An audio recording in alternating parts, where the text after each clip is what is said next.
Tak Valdo, co myslíš, že se tady stalo? Tady? Mhm. Tady si myslím, že se odpálily baterky a modulek, že se odpálil modulek. No, já ti řeknu, co se tady stalo. Co? Když se na to podíváš, vytáhneme to ven. Já trochu vidím, co tam je. Já už jsem to přeštípal, takže můžeme to vytáhnout ven. Z téhle strany to vypadá, že to je v pohodě. Je to v pohodě, drží ho všechny baterky, ale z téhle strany, co se tady stalo? Vypadá to, jak kdyby to vyteklo. Víš, co se tady stalo? Co? Tady to hřálo totiž, víš? A víš proč? Tady jsou nabodované tady tyhle pásky. No a ty pásky byly nabodované takovým způsobem, že tam prd drželi. Jo? A tím, že tam prd drželi, tak tam vznikl přechodový odpor a začalo se to vyhřívat. Jo? Jako Tady vidíš, že třeba to nedrželo skoro vůbec. Tady je to úplně čistý. Tady to vůbec nebylo provařený až na tu baterku. A tady ty zbylý 3. Ty se Tady, uvozily.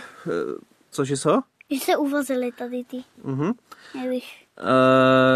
Tady se vyhřál ten spoj a tak to zoxidovalo. A víš proč?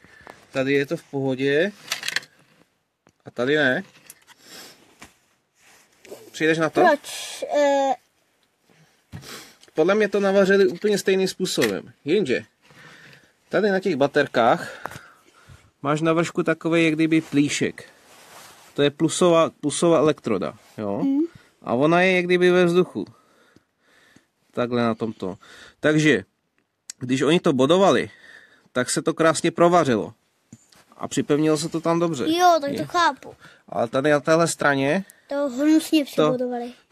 se to takhle neprovařilo totiž.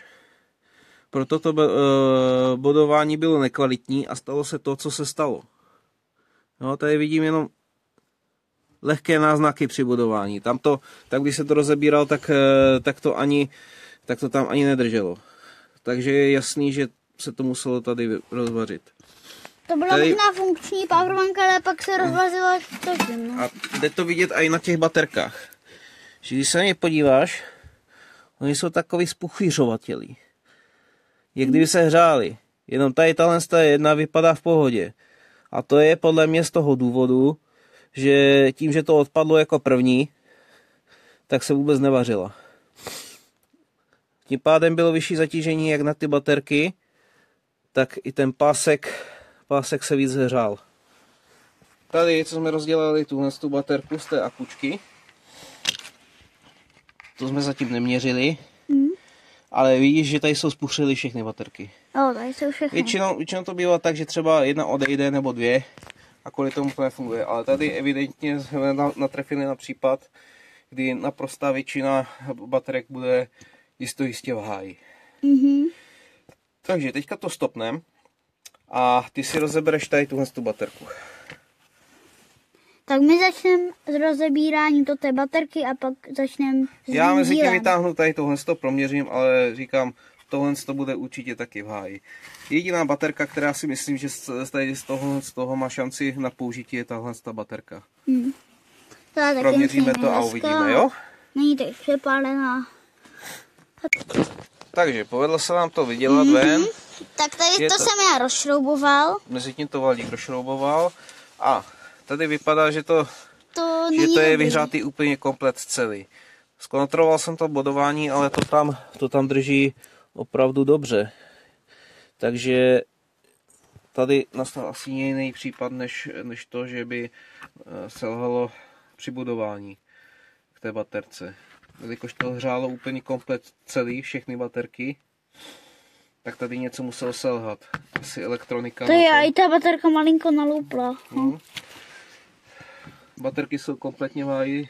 Jenom jediná tota jsme říkali. To jsem ještě neměřil, tady tohle, ale tady ty baterky byly okřížkované, takže to někdo určitě vyhodil s tím, že tahle baterka je vadná. A tahle ještě vypadá zatím trochu dobře. Žádný křížek nemělo, bylo to k tomu a od pohledu vidíme, že to je rozhodně v lepším stavu. Žádný spuchření tam nevidím, takže to rozmontujeme rozmontujeme a proměříme. No a mohli bychom mít aspoň kolik je tam baterek. 8 dobrých baterek, jestli to bude v pořádku. Tak. Takže ještě jsme zjistili, že na výstupu toho akupaku do té vrtačky je takováhle pojistka, takový plíšek, který je na 50 A. No a ta, co je kompletně spálená, tak se ani nemusíme dívat dovnitř. Tady je vidět, že to je přepálený, ta pojistka. Je to úplně v háji. Takže celá baterka dostala pěknou sadu. Buď ta elektronika odešla a celý to zhořelo, až se přepálila ta 50 amperová pojistka a tím se aspoň zachránilo to, že tady tohle to nehořelo. A nebo to ta vrtačka nějak likvidovala. A to by měla ta elektronika musela odejít. Jedna z těch dvou. Můžeme se podívat, můžeme potom ještě rozdělat ty elektroniky a podívat se co tam bylo špatného. Jestli to blbě neudělali, jak... Jestli tam není něco přepálený, jo? Tak uvidím.